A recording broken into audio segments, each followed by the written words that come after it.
ये देखिए वर्मा जी मेरा खाना लेके आ रही है। तो खाने में क्या है वर्मा जी? शुद्ध शाकाहारी भोजन।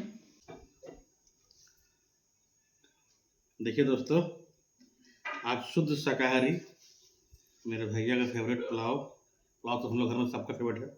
लॉन्ग ग्रेन राइस, तड़का, पनीर, प्याज और पापड़। तो चलते हैं हम लोग उसका आनंद लेते हैं।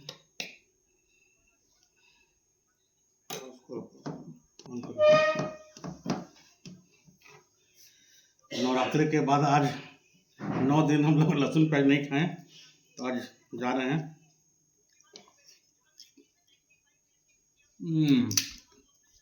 यम्मी।